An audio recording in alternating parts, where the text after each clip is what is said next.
começando Artigo 5º, um programa que leva até você temas que estão na Constituição Federal e que fazem parte do dia a dia de todos nós, cidadãos brasileiros.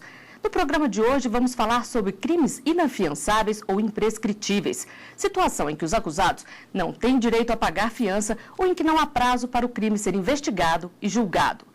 O artigo 5º determina que o racismo se enquadra nos dois casos, é crime inafiançável e imprescritível. E também existem os crimes inafiançáveis e insuscetíveis de graça e de anistia, ou seja, que não podem receber perdão do Estado.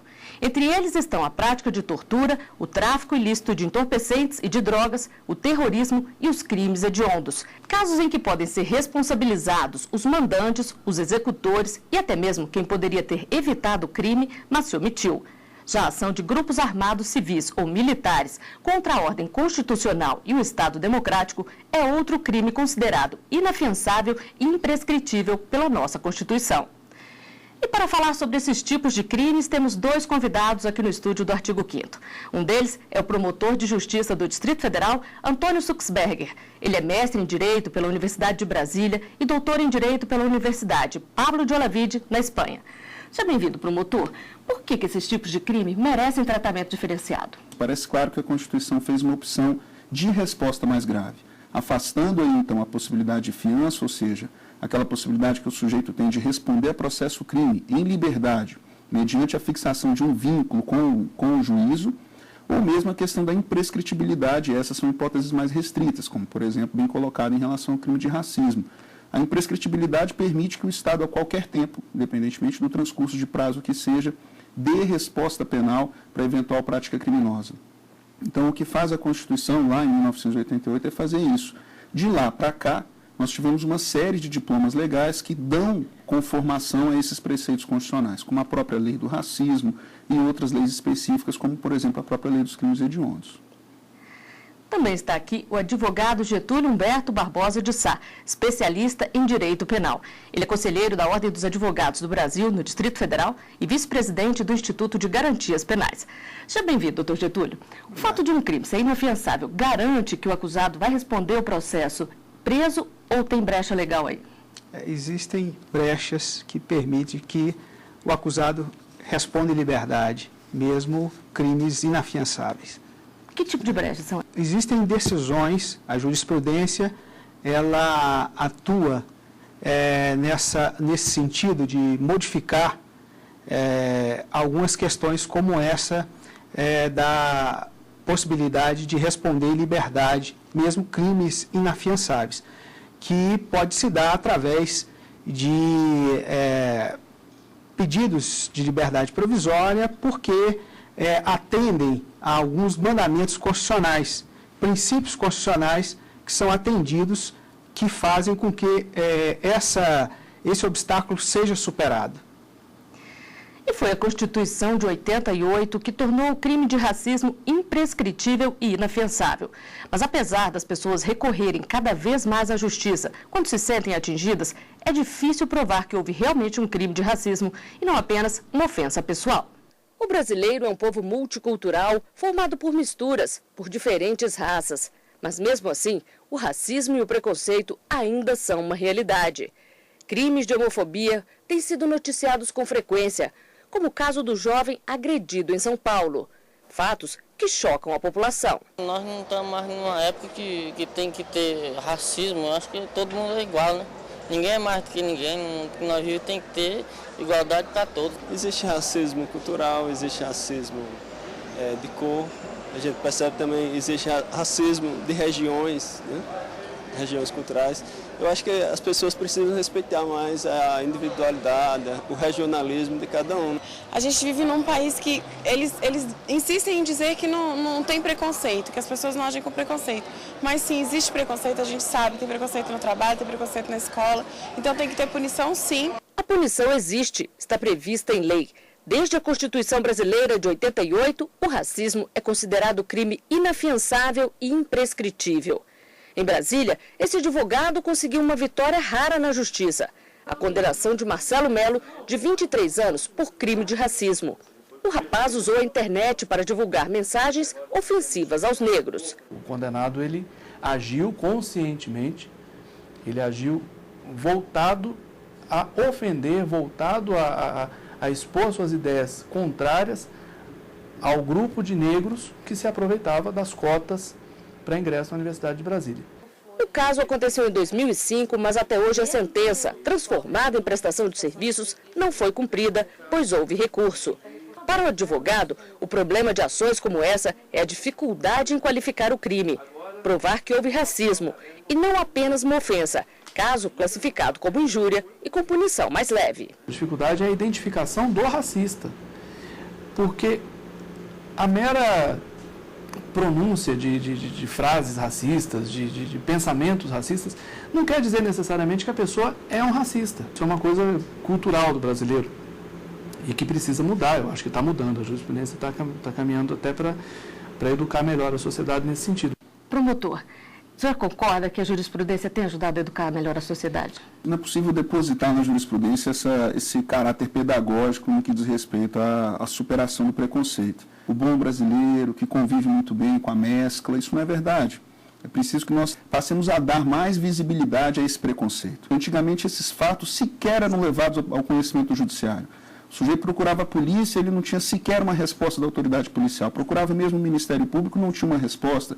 O Judiciário não tinha uma resposta. E hoje, querendo ou não, já se tem um aumento desses dados a indicar não respostas mais gravosas, mas pelo menos que se tornou visível esse fato à luz do sistema de justiça criminal. Então isso já representa um grande avanço, porque o que me parece é que o tipo de resposta a ser dada por esse tipo de fato, ou seja, o preconceito, e mais especificamente o preconceito por racismo, ele passa também pela resposta penal do Estado. Não é só ela.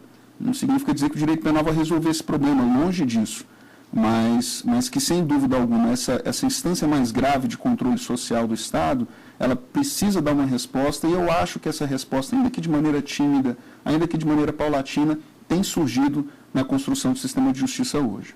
Agora, doutor Getúlio, por que é tão difícil provar um crime? Numa imagem como essa que a gente viu aí, fica claro que houve, mas é crime de racismo, é injúria, o que acontece nesses casos?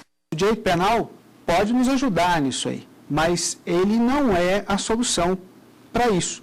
É preciso que a gente deixe essa percepção errônea que nós temos, falsa esperança, essa falsa esperança para encarar a situação de frente. Né? Não é com lei penal que vai se resolver essa questão. Isso é uma questão cultural, uma conscientização, uma questão de educação mesmo. Né? Porque o que a gente vê uma cena como essa é por preconceito. Né? E a dificuldade que as pessoas têm de relacionar com as diferenças. Né? E isso acontece em vários países e no nosso acontece com frequência. Agora, respondendo à sua pergunta, a dificuldade é você tipificar o crime mesmo. Porque uma palavra, ela tem muito mais um efeito de injuriar a pessoa que designar o tipo do crime de racismo, que você tem que ter outros elementos que fortalecem o tipo penal, que seria um preconceito enraizado, um preconceito extremamente forte, como a gente viu há anos atrás na África do Sul, por exemplo, o apartheid. Vou fazer uma provocação interessante a respeito da lei. A lei não surge do nada. Né? A gente tem que parar com essa ideia de que o legislador faz a lei como uma dádiva, um presente. Não, ele surge por pressões populares, pressões sociais, movimentos buscam legitimamente no parlamento a lei. E é curioso porque essas leis que surgem dessas lutas, a lei 7.716, que é a lei do racismo, surgiu dessa luta, acaba fazendo uma opção legislativa que, quando comparadas às técnicas legislativas que o Brasil adotou e outros países do mundo adotaram, a gente vê que parece que nós estamos fazendo mais, mas verdadeiramente estamos fazendo menos. Deixa eu ver se eu me explico. Nós temos uma lei do racismo. Quiséssemos que a nossa legislação penal fosse mais gravosa em relação a isso, seria muito mais fácil que o tratamento penal mais rigoroso para esse tipo de crime fosse previsto com técnicas como causas de aumento de pena ou mesmo circunstâncias agravantes, do que a previsão de um tipo penal específico. Verdade. Porque você prevê o tipo penal específico é difícil da adequação. É quando você fala, nossa, a imagem do sujeito quebrando uma lâmpada na cabeça do outro, o fato está demonstrado, ele agrediu o outro. O que nós estamos discutindo aqui? Discutindo qual foi a razão pela qual ele agrediu. Seria mais fácil, mais efetivo, em termos de resposta penal, que se demonstrar da motivação por essa razão, em vez de você atrair a presença de um tipo penal específico, de outra lei, e em regra com uma resposta penal, por vezes que até suplanta um juízo de proporcionalidade, você desse uma resposta mais adequada com a previsão, por exemplo, de uma causa de aumento de pena, às vezes uma figura qualificada ou uma agravante. Em 2003, num julgamento histórico, o Supremo Tribunal Federal negou habeas corpus a um editor de livros condenado por racismo contra judeus.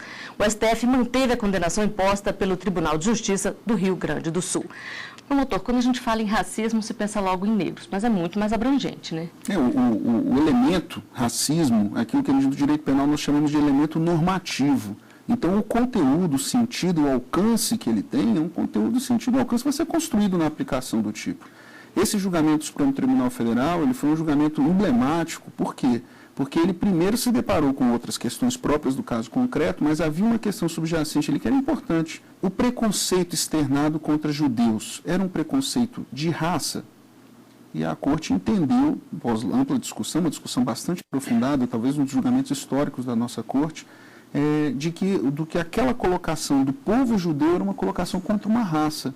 Então, era interessante porque havia um debate aqui muito conflitante entre outros pensamentos do direito, como o direito constitucional, a própria obrigação do Estado brasileiro de coibir internacionalmente esse tipo de preconceito, colocava de um lado favoravelmente a ampliação desse conceito, e do outro lado um pensamento penal clássico que proíbe, veda qualquer tipo de interpretação extensiva de elementos normativos para fins de incriminação do agente. Então, o tema é controverso. O senhor concorda com essa visão, doutor Getúlio? Concordo absolutamente. A visão do Supremo com relação a esse caso, ela tornou-se um paradigma mesmo, né? Foi um julgamento histórico. E só fazendo um gancho com o que falamos há pouco, a questão cultural. Nesse caso, ela era uma ofensa a um povo que sabidamente sofreu todos os horrores possíveis, né, no século passado. Então, culturalmente, já existe uma predisposição para que se faça a defesa, né, do povo judeu. Esse paralelo à questão cultural, nós podíamos, né, adequá-lo à questão do negro, do índio, né, e de tantas outras raças que também sofreram todas essas arguras, essas perseguições, como foi a do povo judeu, né? Nós vamos a um rápido intervalo. O artigo 5º volta já.